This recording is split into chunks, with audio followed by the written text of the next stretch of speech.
So, eto ulit tayo. Gawa ulit tayo ng panibagong ah, video para naman dun sa mga magpapalit ng striker spring, ng striker.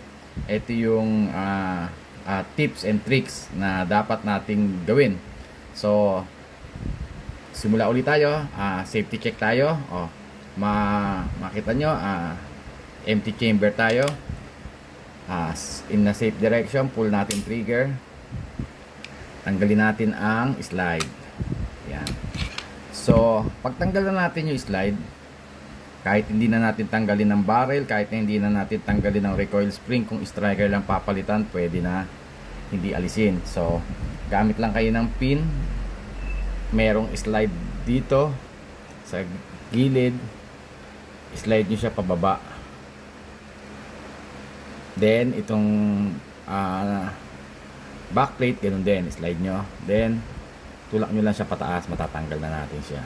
So, ito kasi, naka CGW striker na. So, pakita ko lang yung way kung paano magpalit ng striker spring or ng striker. So, ito kasi ay HBI trigger kit na rin. So, upon purchase ng HBI trigger kit, meron kasamang dowel na gagamitin para mas madali nating matanggal ang striker spring at saka itong retainer cup. So, ganito lang ang paglagay. Pasok nyo lang dito sa ilalim yung dowel, then ilagay nyo sa medyo hard surface, then i-compress nyo yung spring. Matatanggal nyo na ang dalawang retainer cup. Yan po, ingatan nating magtanggal dahil pag po tumalsik, napakahirap hanapin dahil ito pong retainer cup na to ay napakaliit. So, ayan po, natanggal na ang striker spring. Ayan po ang striker, matatanggal nyo na din. So, ganun din po ang pagbabalik. Ipasok nyo po dito. Yun po palang trigger, yung striker drop safety nya. Itulak nyo konti para po lumaki yung play ng paglalagyan ng spring, hindi masyadong mahirap i-compress. So, ganun uli, reverse order. Ilagay natin ng spring. I-ready nyo na yung mga cup para pagka dinampot nyo, madali po. So, ayan po. Compress natin ng spring. Ilagay po natin ng isa. At sa kabila po, yung isa din.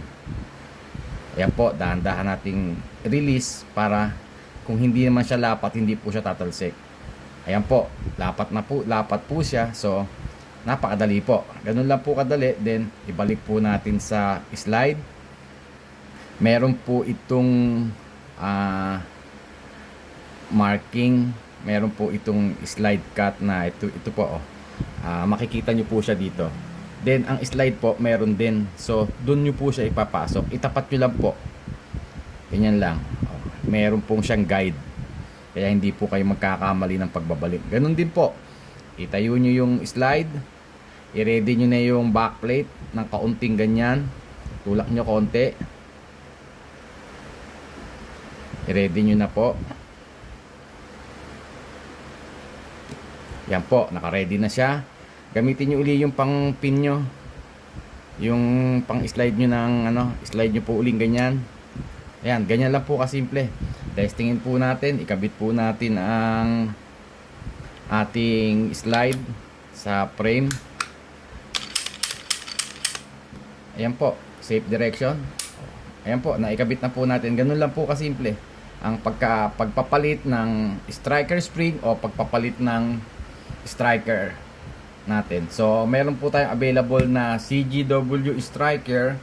Meron din tayong available na trigger kit natin, HBI. May kasama po siyang dalawang striker spring. Kulay red po yung striker spring at saka yung kulay blue na less 10% at yung red ay less 10%. 15, sorry. Less 15% po yung red. Then yung pong color ng trigger natin, ang available po is yung ganito, black at meron pong gold. Yung pong ibang colors, siguro sa susunod na shipment may kakaroon po tayo nun. Yun lang po. Thank you.